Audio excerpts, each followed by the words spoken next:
Kia ora everyone.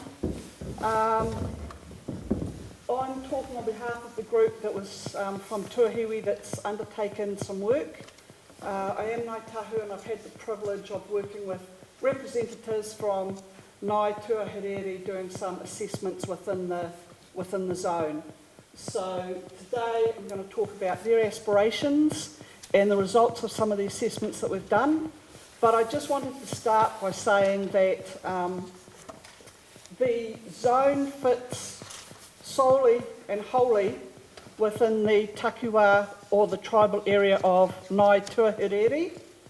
And even though you might think that that is one marae, Kaiapoi pa Tuahiwi, historically it was the hub and the centre of Ngāi Tahu, and a whole lot of tribal activity radiated out from that area.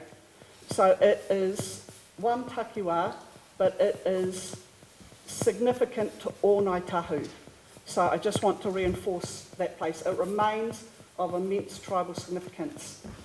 Because of the rich history and so many cultural activities that radiated out from Tuahiwi and Kaiapoi, across the zone there are multiple sites of significance to Ngāi Tahu. And these are just some of the sites that you'll find across the zone. It's a very, very rich history. When it comes time to moving into scenario assessments, there's some big chunky components that describe the future that Ngāi Tuahiwi want to see in the zone. And they're grouped here, starting up the top with river flows. You'll see that the description has changed a wee bit to what Ngā Runanga usually asks for. And in this instance, the description is a visible connected flow from, you've probably heard the phrase ki uta ka tai, from the mountains to the sea, and that's what is actually desired. Marae drinking water is vitally important, and linked to that as well is just the housing and all the activities and whānau that living around Tuahiwi and around Kaiapoi, not just the marae, but ensuring that those living in and around the marae as well have access to safe and sufficient quantities of high quality drinking water. And especially now, the opportunity for more whānau members to go and live back at Tuahiwi, there's an opportunity to ensure that they have got the security of water supply. Waitonga, that's the river, if there is a stream that is to be restored and subject to a whole of catchment restoration, Taranaki Creek is vitally important. Mahingakai, there's dozens of foods around the area that were used as mahingakai. We're compiling a list.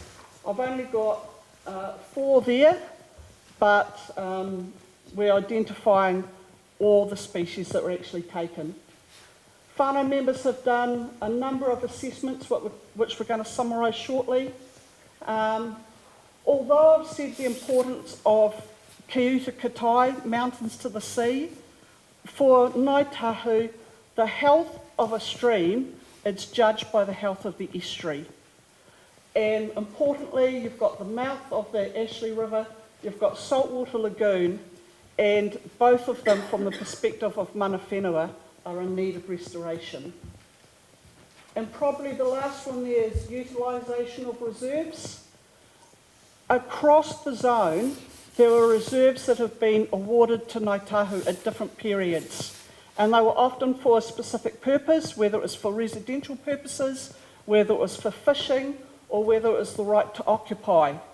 And attached to some of those reserves were guarantees in relation to water. So in the future, there's an opportunity there for Ngāi Tahu to be able to utilise the reserves that they were granted sometimes, 100 years ago. Whānau went out and undertook a number of assessments. We used a cultural health index, which is using a number of indicators, probably about 14 or so indicators to assess stream health. Been in the Rakahuri and have also been in the tributaries of the Waimakariri system, but we didn't assess any sites on the Waimakariri main stem. Last year, they completed a flow study at a number of sites in the Rakahuri. Craig Pauling and a team from Ngāi Tuaherere have previously undertaken a state of the takiwā assessment on the Ruatanuwha, or the Cam River, and there is an Environment Canterbury student assessing the contaminants in some of the foods that are taken from the estuary. That work is currently underway. Ideally, this is the matrix that we develop after we do our cultural assessments, and there are two key components. The one on the bottom, which, thank you, Matt has corrected, because I had a typo when I presented it to the zone committee. Going across the bottom, we've got increasing good health of a stream, and the other axis is increasing cultural use. Now, ideally, instead of seeing some streams written in red, orange, and yellow, the aspiration is that those sites would all be in a state or a condition where they're considered to be in good health and they support cultural use. In other words, they'd be over in the greens rather than in the red, orange and the yellow. Summarising the results that we've had, from the Rakahuri River, 80% of the sites that were assessed as no longer sustaining their cultural values.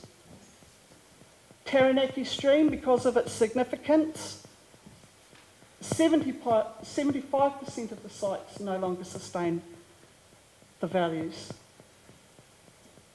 Outside of the Ashley River and Taranaki Stream, there were some other sites within the catchment that were assessed, and it's a similar story.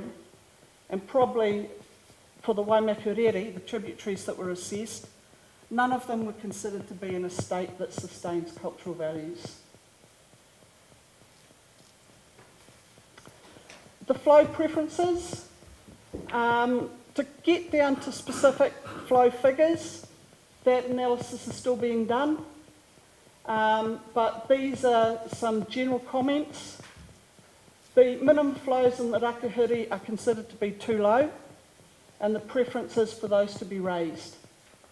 A flow regime, because of its significance, is sought for Taranaki Stream, and again the current minimum flows for the Cam are also considered to be too low. So the aspiration and preference is for those to be raised. And the concern that has been expressed is one, for example, related to Little Ashley and how low that got. And the aspiration is to have regimes set for a number of the spring-fed streams, because the assumption is often made that they've got reliable supplies of water, when in fact some of them are being stressed as well. And we want to highlight that instead of identifying a single figure, whānau will be identifying a flow range rather than just a single isolated figure.